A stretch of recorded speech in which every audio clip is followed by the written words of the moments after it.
Main मामला कला का है। मेंस जो है वो कला का एग्जाम है। जितना कलाकारी आप कर सकते हैं करिए।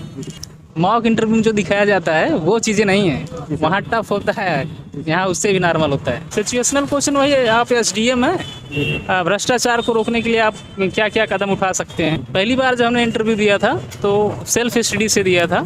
दोबारा हम इंटरव्यू दे रहे हैं तो दृष्टि आईएएस में कोचिंग किए हैं। हेलो दोस्तों, नमस्कार। मेरा नाम है विभांशु और स्वागत है आप सभी का हमारे एक और नए वीडियो में। दोस्तों, जैसा कि आप लोग को पता ही है कि इस समय यूपी पीसीएस का इंटरव्यू चला। आप लोग देख सकते हैं अभी हम लोग लोक सेवा आयोग प्रयागराज के जस्ट बिल्डिंग के सामने खड़े हैं, जहां से जो है कैंडिडेट्स निकलते हैं इंटरव्यू देकर। अभी सर इंटरव्यू देकर आ रहे हैं, तो इनसे जानेंगे कैसे इंटरव्यू का माहौल रहा, क्वेश्चन वगैरह किस तरीके से पूछे जा रहे हैं। बस आप लोग वीडियो में एंड तक बने रहिएगा। एंड चैनल पर पहली बार है, चैनल को सब्सक्राइब कर नोटिफिकेशन बेल को प्रेस कर दीजिएगा, ताकि हमारे वीडियो की रेगुलर अपडेट आप सभी को सबसे पहले मिलती रहे। तो सर से जानते हैं किस तरीके से इंटरव्यू रहा। सर, इंटरव्यू का कैसा माहौल रहा? ठीक है, नॉर्मल है सर, अपना नाम और थोड़ा अपने एजुकेशनल बैकग्राउंड के बारे में। प्रहलाद कुमार सरोज हमारा नाम है, जौनपुर डिस्ट्रिक्ट का निवासी हूँ मैं। हमने विधि स्नातक इलाहाबाद विश्वविद्यालय से कंप्लीट किया है। मीडिया स्नातक से ग्रेजुएशन में विधि स्नातक है। अच्छा, एलएलबी से। एलएलबी से। जी जी सर। सर, अपने तैयारी के बारे में थोड़ा बताइए कि कैसे आपने तैयारी की। जैसे कहीं सेल्फ कोचिंग्स वगैरह की थी, या फिर ऑनलाइन आपने किया था, या फिर सेल्फ स्टडी की थी? पहली बार जब हमने इंटरव्यू दिया था तो सेल्फ स्टडी से दिया था।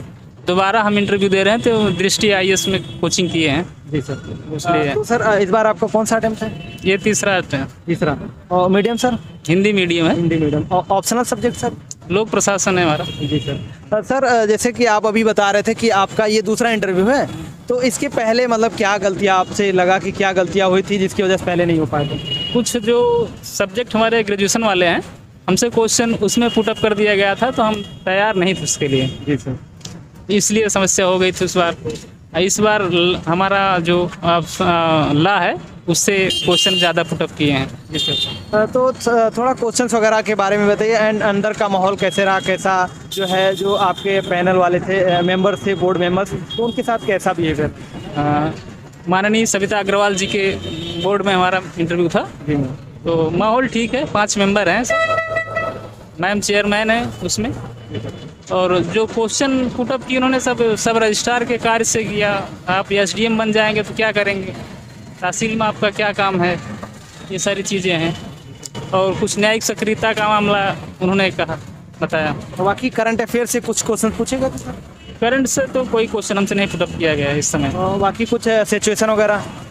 सिचुएशनल क्वेश्चन वही है, आप एसडीएम है, भ्रष्टाचार को रोकने के लिए आप क्या क्या कदम उठा सकते हैं, ये चीज़ें क्वेश्चन। और बाकी जो ऑप्शनल आपका सब्जेक्ट था, तो उससे कुछ क्वेश्चन? मैथ्स लो पूछे हैं, एक विचारक हैं लोक प्रशासन में वो, और एक पूछे हैं कि लूथर गुली का पोस्ट कार्बोनियम है। ऑप्शनल से हमारे ये है। बाकी और कुछ क्वेश्चंस वगैरह आप अगर रिकॉल कर पा रहे हो, ऐसा कि जहाँ पर आप जो है आपको सॉरी बोलना पड़ा हो, कुछ तो उस क्वेश्चन का आपने आंसर ना कर? रजिस्ट्रार का उन्होंने पूछा कि रजिस्ट्रार के ऑफिस में भ्रष्टाचार हो रहा है, आप उसको कैसे रोक पाएंगे, या और पूछ ली कि आप अपनी हाइट बताइए मीटर्स में। मीटर में तो बता दिए। रजिस्ट्रार वाला जो मामला था वो थोड़ा कंडीशनल था, जो आता था बताए, हम के मैम थोड़ा रिकॉल नहीं कर पा रहे हैं या अवेयर नहीं हो पाए, इसलिए सॉरी बोलना पड़ा वहाँ में। सर, थोड़ा बताइए, क्योंकि आपका इस बार दूसरा इंटरव्यू था, तो आपको कैसा लग रहा था? क्योंकि बहुत सारे कैंडिडेट्स जब पहली बार आते हैं, या फिर जो अभी तैयारी कर रहे हैं, वो लोग भी इंटरव्यू के बारे में सोचते हैं कि कैसे वहाँ जाएंगे, थोड़ा डर का माहौल रहता है, तो आपको क्या लग रहा था? बोर्ड कोऑपरेट कर रही है, ऐसी बात नहीं है। जो भी मेंबर्स हैं सब कोऑपरेट कर रहे हैं बराबर। आप अपना पेशेंस बनाए रखिए, आपसे बहुत नॉर्मल क्वेश्चन पुटअप करते हैं लोग। मॉक इंटरव्यू में जो दिखाया जाता है वो चीज़ें नहीं है, वहाँ टफ होता है, यहाँ उससे भी नॉर्मल होता है। तो आपको क्या लग रहा है, क्या अंतर आपको मॉक इंटरव्यू से और ये जो रियल इंटरव्यू? प्रेजेंटेशन में जो समस्या आपको आती है वो मॉक के द्वारा ठीक किया जा सकता है, और बाकी जानकारी के करंट अपडेट रहिए तो हो जाएगा सर। तो मॉक इंटरव्यू आपने कहीं पर दिया था सर? जी जी। कहाँ पर दिया? है आईएएस में दिए हैं, जीएस वर्ड में दिए हैं, दृष्टि में दिए हैं, 3 जगह। जी। तो सर, जैसे कि थोड़ा अपने ऑप्शनल के बारे में बताइए कि ऑप्शनल वगैरह की तैयारी कैसे की जाए, ऑप्शनल के लिए क्या रणनीति होनी चाहिए? ऑप्शनल तैयारी करने के लिए देखिए, आप कोई कोचिंग वोचिंग मिल जाए तो अच्छी बात है। अगर आप सेल्फ स्टडी करने में सक्षम है तो वो भी ठीक है, बहुत ज़रूरी नहीं होता कोचिंग। हम जैसा कि हम बताया ना, पहली बार हम इंटरव्यू दिए थे तो कहीं कोचिंग नहीं था हमारा। तो जैसे कि आपका अनुभव रहा है, क्योंकि आप दूसरी बार यहाँ इंटरव्यू देने हैं, सब लोग एक बार भी नहीं पहुँच पाते हैं, तो आपको क्या लगता है कि जो जब प्रीलिम्स, क्योंकि प्रीलिम्स ऐसा एग्ज़ाम होता है, सबसे पहला फेज होता है जहाँ पर बहुत सारे कैंडिडेट्स जो हैं बाहर हो जाते हैं, तो उसके लिए क्या रणनीति होनी चाहिए, कैसे तैयारी करनी चाहिए? प्रीलिम्स के लिए यूपी पीसीएस के लिए तो हमको हमारे हिसाब से घटना चक्र बेहतर है इस समय। और बाकी क्या सोर्सेज होना चाहिए करंट अफेयर्स के लिए सर? करंट अफेयर कोई भी एक पत्रिका हो और न्यूज़पेपर हो आपका। और पत्रिका आप क्या सजेस्ट करेंगे, कौन सी पत्रिका? सजेस्ट नहीं किया जा सकता, सारे पब्लिकेशन ठीक है। बाकी अपना न्यूज़पेपर जैसे न्यूज़पेपर हिंदी मीडियम के लिए मेरे ख्याल से जनसत्ता बेहतर होती है। और बाकी मेंस के लिए क्या स्ट्रेटजी होनी चाहिए sir? Answer writing practice answer एक ही मूल मंत्र है इसका, और कोई उत्तर नहीं। और बाकी जो जीएस के चारों पेपर्स होते हैं, फर्स्ट सेकेंड थर्ड फोर्थ, तो उसके लिए क्या रहेगा? सारे मामले ये आपका है जो आंसर राइटिंग, जितना प्रैक्टिस करेंगे उतना बेहतर होगा। और बाकी मेन मामला कला का है, मेंस जो है वो कला का एग्जाम है, जितना कलाकारी आप कर सकते हैं करिए। और बाकी जैसे बहुत सारे लोग बोलते हैं कि एनसीईआरटी, क्योंकि एनसीईआरटी बहुत बेसिक बुक होती है स्टार्टिंग के लिए, तो आपका क्या रहेगा, मतलब आपका क्या मानना है कि एनसीईआरटी कितना हेल्प? एनसीईआरटी पढ़ी जा सकती है, अच्छी बुकें हैं, और बेस तो मजबूत होना चाहिए, उसके बाद ही आप कोई बुक समझ पाएंगे। तो आपको क्या लगता है 6 से स्टार्ट करना चाहिए या फिर 9 से?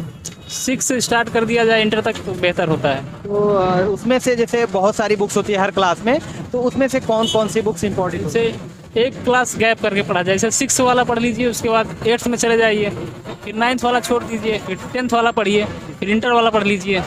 बेसिक चीज़ें एक एक क्लास गैप कर, अगर आपके पास समय है तो पूरा पढ़िए, अगर नहीं समय है, कम पढ़ना चाहते हैं तो आप गैप किया जा सकता है। सर जैसे कि थोड़ा बताइए, क्योंकि बहुत सारे एस्पिरेंट तैयारी कर रहे हैं या फिर करना चाहते हैं, तो उनके लिए आपका क्या सजेशन रहेगा? कोचिंग्स वगैरह ज्वाइन करनी चाहिए या फिर सेल्फ स्टडी से तैयारी कर सकते हैं? वो तो कैपेसिटी के ऊपर है ना, कि जैसा आप कितना गेन कर पाते हैं वो चीज़ें होती हैं। आप समझ अच्छे से कंसेप्ट आपका क्लियर है तो कोचिंग की ज़रूरत ही नहीं है। बिना कोचिंग के भी सब सफल, बहुत सारे आईएएस में सफल हुए हैं, पीसीएस में सफल हुए हैं बिना कोचिंग। पीसीएस का एग्जाम आपने दिया है, यूपीएससी का? दिए थे, हुआ नहीं, उसमें सीसाइड गड़बड़ हो गया था। सीसाइड में भी तो सीसाइड होता है, यूपीपीएससी में भी, तो इसके मुकाबले में ये तो पास हो जाएंगे सीसाइड में। तो इसके लिए क्या तैयारी कैसे करनी चाहिए, कहाँ से? सीसाइड तो प्रीवियस ईयर का पेपर जो सॉल्व कर लेना चाहिए, और जीएस का जो प्रीवियस ईयर का पेपर है उसको भी सॉल्व करना चाहिए, काफ़ी हेल्पफुल होती है चीज़ें दोनों।